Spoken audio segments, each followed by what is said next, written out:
Hello साथियों, unique classes में आपका स्वागत है। आज हम शब्दों के विकारक तत्वों को पढ़ेंगे जिन्हें हम कारक के नाम से जानते हैं। हम एक कहानी के माध्यम से इन कारक चिन्हों को आपको समझाने की कोशिश करेंगे। चलिए बिना देरी के वीडियो को शुरू करते हैं। हेडिंग है कहानी पढ़िए और रंगीन शब्दों पर ध्यान दीजिए। एक हम कहानी को पढ़ते हैं और ये जो रंगीन शब्द हैं उनको आपको ध्यान देना है, यही कारक चिन्ह है। एक बहेलिये ने 2 तोते पकड़े। एक को उसने 4 को बेचा और दूसरे को एक सज्जन को। एक बार राजा चोर के घर के पास से गुजर रहे थे। तोता चिल्लाया, शिकार आया है, इसे पकड़ो। इसने गहने पहने हैं, बचने ना पाए। राजा तेजी से आगे बढ़ गया।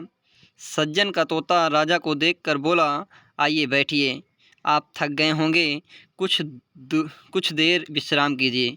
राजा ने लौटकर मंत्री को पूरी बात बताई और पूछा, दोनों तोते बिल्कुल एक जैसे हैं, फिर भी इतना अंतर क्यों?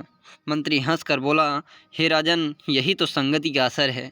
यहाँ पे आपको जो रंगीन कलर के शब्द दिख रहे हैं, यही कारक है। इन कारक के माध्यम से एक शब्द को दूसरे शब्द से जोड़ा गया है। यदि एक कारक चिन्ह न होते तो कहानी अधूरी हो जाती। इस कहानी के माध्यम से आपको यही पता चल रहा है कि ये जो कारक चिन्ह हैं, इन्हीं के माध्यम से कहानियों का निर्माण होता है, अर्थात शब्दों को एक दूसरे से जोड़े जाते हैं।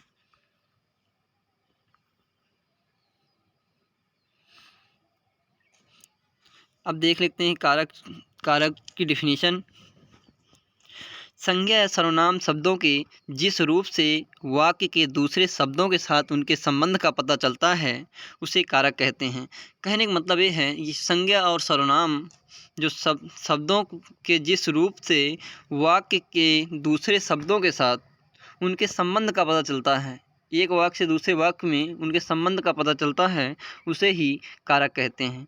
आइए हम कारक के भेद देख लेते हैं।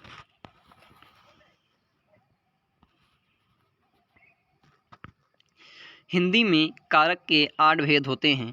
पहला है कर्ता कारक, दूसरा है कर्म कारक, तीसरा है करण कारक, चौथा है संप्रदान कारक, और पांचवा है अपादान कारक, और छठा है संबंध कारक, सातवां है अधिकरण कारक, आठवां है संबोधन कारक।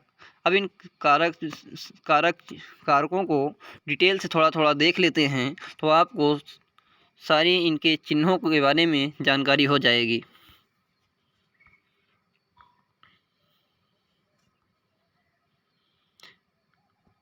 प्रत्येक कारक के चिन्ह अलग अलग होते हैं। इन्हीं चिन्हों से कारक की पहचान होती है। कारक और उनके चिन्ह इस प्रकार हैं। देखिए, कारक हैं जिसे कर्ता कहते हैं। कर्ता ने, देखो जिसको पढ़ा कैसे जाता है, एक विभक्ति चिन्ह है, एक उदाहरण भी दिया गया है, जिसको आपको याद करना है। कर्ता ने कर्म को करण से के द्वारा, संप्रदान के लिए अपादान से, संबंध काकी के रारी रे, अधिकरण में पर, संबोधन हे अरे। अब देखो एक बार रिवीजन करो। कर्ता ने कर्म को करण से के द्वारा, संप्रदान के लिए अपादान से, संबंध काकी के, अधिकरण में पर, संबोधन हे अरे। अब देखो उदाहरण देख लेते हैं। कर्ता ने कैसे प्रयोग किया जाता है। प्रांजल ने पुरस्कार प्राप्त किया, तो हमेशा ने जब लग जाता है तो ये हमेशा भूतकाल में चला जाता है। ये शब्द भूतकाल में चला जाता है। तो प्रांजल ने पुरस्कार प्राप्त किया, ने के द्वारा इन वाक्यों को पूरा किया जा रहा है। अब कर्म को है तो उसने राम को हंसा दिया, तो राम को हंसा दिया, तो यहाँ पे क्या हो रहा है, कर्म कारक हो रहा है। गीतों से हमारा मन प्रसन्न हो गया। अब जो से के द्वारा इसके शब्दों को जोड़ करके ये वाक्य बनाया गया है, तो गीतों से हमारा मन प्रसन्न हो गया। अब संप्रदान के लिए होता है, तो संप्रदान का मतलब होता है किसी दूसरे को कुछ भेंट देना। तो इसलिए अब हम यहाँ पे कह सकते हैं कि यह फल हम आपके लिए लाए हैं। देखो, हमेशा इसमें दूसरे लोगों के लिए ही सेवा की जाती है। अपादान से, अपादान का मतलब होता है अलग होना। जैसे गंगा हिमालय से निकलती है, तो गंगा जो है हिमालय से अलग हो रही है, तो यहाँ पे गंगा हिमालय से निकलती है। अब संबंध देखो, अभिषेक अमिताभ बच्चन का पुत्र है, तो यहाँ पर अमिताभ बच्चन किसका पुत्र है? अभिषेक जो है किसका पुत्र है? अमिताभ बच्चन का। तो अमिताभ बच्चन का जो लग गया, यही इसका संबंध बता रहा है। अब अधिकरण में पर होता है, तो में पर देखो, में का प्रयोग जो है, यदि हम घर के अंदर हैं तो में का प्रयोग होगा, यदि हम ऊपर हैं तो वहाँ पे पर का इस्तेमाल होगा। जैसे पुस्तकालय में मेज पर वो पुस्तक रखी है, तो जब मेज के ऊपर रखी है तो वहाँ पे पर का इस्तेमाल होगा।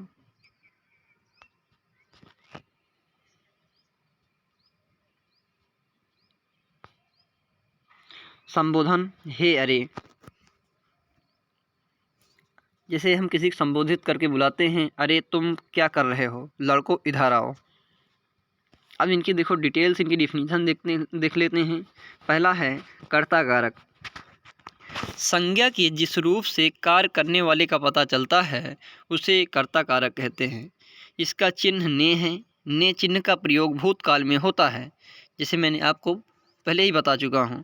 देखो, संज्ञा के जिस रूप से कार्य करने वाले का बोध होता है, अर्थात कह सकते हैं कि संज्ञा वो शब्द है जो कार्य करने वाला होगा। जैसे रीना किताब पढ़ रही है, तो कौन किताब पढ़ रही है? रीना। तो यहाँ पे क्या हो गया? कर्ता कारक। अब इसमें जो है ने का प्रयोग करना है, तो रीना ने किताब पढ़ा, तो हमेशा ये भूतकाल में हो जाता है। जैसे कुछ उदाहरण के माध्यम से आपको हम समझाने की कोशिश कर रहे हैं। परमिंदर झूला झूलता है, तो ये प्रेजेंट टाइम की बात हो गई। अब उसमें ने लगा देंगे, देखो परविंदर ने झूला झूलाते, भूतकाल में हो गया। जैसे दूसरा उदाहरण है, राम ने रावण को मारा, तो राम ने रावण को मारा, ये भी देखो भूतकाल में चला गया। ने जब जहाँ पे लग जाएगा वो हमेशा भूतकाल में चला जाएगा। आई होप आपको कर्ता कारक समझ में आया होगा। अब बात करते हैं कर्म कारक की।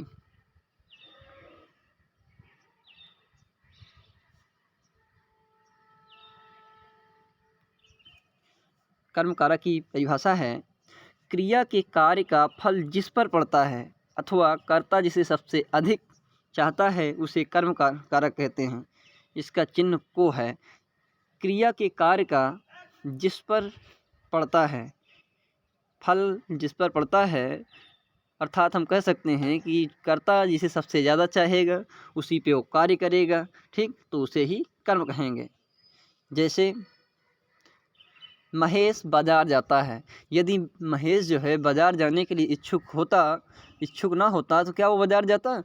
बाजार जाना चाहता है, वो खुद चाहता है कि मैं बाजार जाऊं, तभी तो जा रहा है। तो वहाँ पे बाजार क्या हो गया? वहाँ पे कर्म कारक हो गया। जैसे भिखारी को यहाँ बुलाओ, तो यदि भिखारी को तुम्हारे अंदर से भावनाएं ना आती, उसको ना चाहते, तो आप बुलाते, तो वही इस शब्द हो जाएगा भिखारी को कर्म कारक।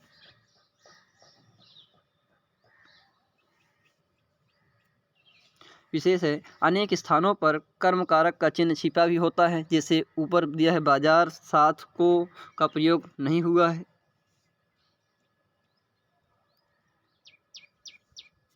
अब तीसरा है करण कारक। अब देखो इसकी डिफिनीशन देख लेते हैं। जिस साधन की सहायता से काम किया जाता है, यानी क्रिया के साधन को ही करण कारक कहते हैं। इसका चिन्ह से है।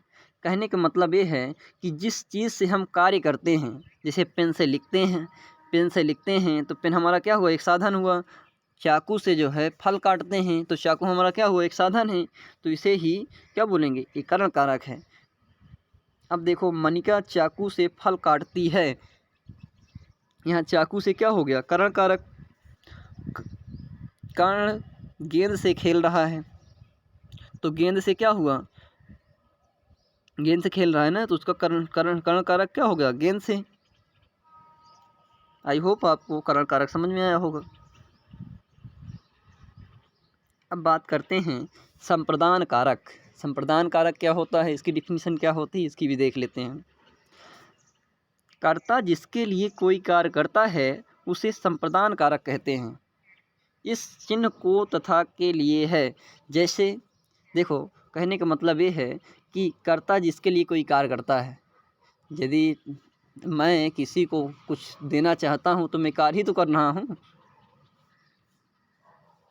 तो इसे क्या बोल देंगे, संप्रदान कारक। संप्रदान का मतलब ही किसी को कुछ देना। जैसे एक उदाहरण के माध्यम से समझते हैं, यह पुस्तक मोहन के लिए है। यहाँ मोहन के लिए है, वो खुद के लिए नहीं होता है। कभी संप्रदान होता है, किसी को यदि भिखारी को भीख दे रहे हो, ठीक, तो संप्रदान ही तो कर रहे हो। तो वैसे ही यह पुस्तक मोहन के लिए है, तो मोहन के लिए पुस्तक है, तो संप्रदान कारक हो गया। कुसुम ने भिखारी को पैसे दिए, तो भिखारी को दिए ना, तो यही संप्रदान कारक हो गया। चलिए अब बात करते हैं, पांचवा है अपादान कारक। अपादान कारक का मतलब होता है अलग होना। कोई चीज़ें हैं, वस्तु हैं, वो दूसरे से अलग हो रही है, तो उससे वहाँ पे अपादान कारक होता है। जहाँ कोई वस्तु किसी से अलग होती है अथवा किसी दूसरे से तुलना की जाती है, तो जिससे वस्तु का अलग हो जाता है और जिससे तुलना की जाती है उसे ही अपादान कारक कहते हैं। इसका चिन्ह से होता है। जैसे राम अपने भाई से लंबा है, तो वहाँ पे तुलना की जा रही कि नहीं। पेड़ से पत्ते गिर रहे हैं, तो पेड़ से जो है पत्ते अलग हो रहे हैं, तो क्या हुआ, यहाँ पे अपादान कारक। अपादान का मतलब ही होगा अलग होना। जैसे गंगा से हिमालय निकलती है, तो हिमालय से गंगा निकलती है, तो गंगा जी हिमालय से अलग हो रही हैं।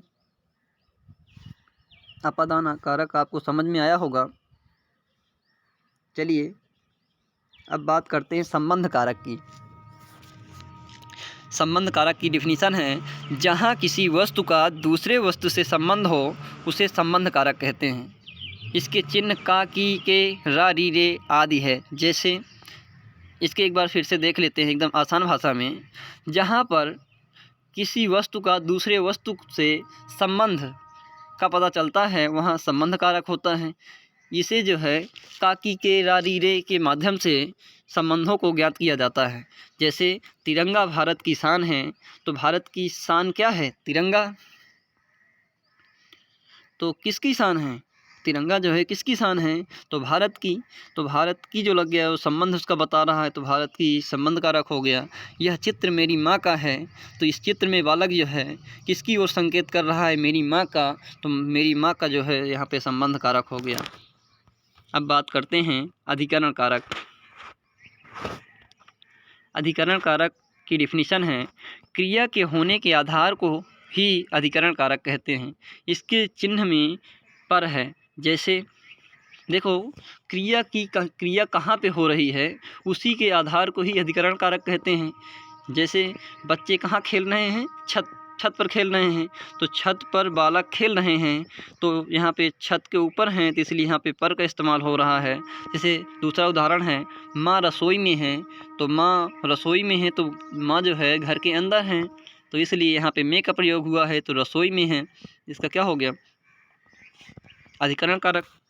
अब बात करते हैं संबोधन कारक की। संबोधन कारक की डिफिनीशन है, जहाँ किसी को बुलाने का भाव हो उसे संबोधन कारक कहते हैं। इसके चिन्ह हे, ओ, अरे आदि जैसे हैं। जब आपको किसी को बुलाना होगा, डायरेक्ट तो नहीं बोल देंगे कि राम इधर आ, ऐसे तो बोलेंगे नहीं। उसको थोड़ा बहुत कोई संबोधित करके बुलाओगे तो उसे भी अच्छा लगेगा, आपके पास आएगा भी। जैसे अरे नगमा इधर आओ, तो अरे नगमा क्या हुआ, उसको संबोधित करके बता रहे हैं, बुला रहे हैं, तो अरे नगमा संबोधन कारक हो गया। हे साधुओं यहाँ बैठो, तो हे साधुओं क्या हुआ, इसका संबोधन कारक हो गया। आई होप आपको कारक बहुत ही बेहतरीन ढंग से समझ में आया होगा। यदि मेरे चैनल पे नए हैं तो मेरे चैनल को लाइक करें, सब्सक्राइब करें और शेयर करना ना भूलें। आइए कुछ याद रखने वाली बिंदु को देख लेते हैं। वाक्य में शब्दों का एक दूसरे से जो संबंध होता है उसे क्या कहते हैं, कारक कहते हैं।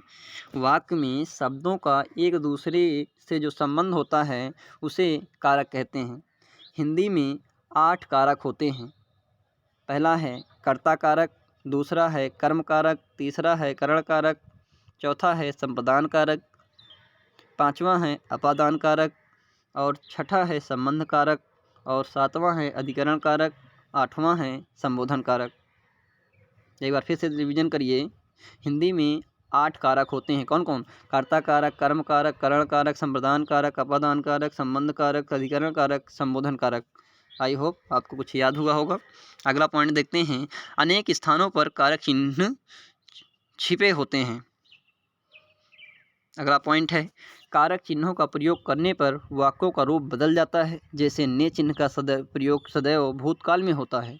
कविता गाना गाती है, प्रेजेंट टाइम में है, उसमें जब ने लगा देंगे तो भूतकाल में हो जाए, कविता ने गाना गाया। आज का लास्ट पॉइंट है, कारक चिन्हों का प्रयोग करने पर संज्ञा सर्वनाम शब्दों का रूप भी बदल जाता है। जैसे यह बच्चा सत्य बोलता है, इस बच्चे ने सत्य बोला। आई होप हमारा वीडियो आपको पसंद आया होगा। यदि मेरे चैनल पे नए हैं तो ज़रूर से सब्सक्राइब कर लें और लाइक करें और शेयर करना ना भूलें। Thank you.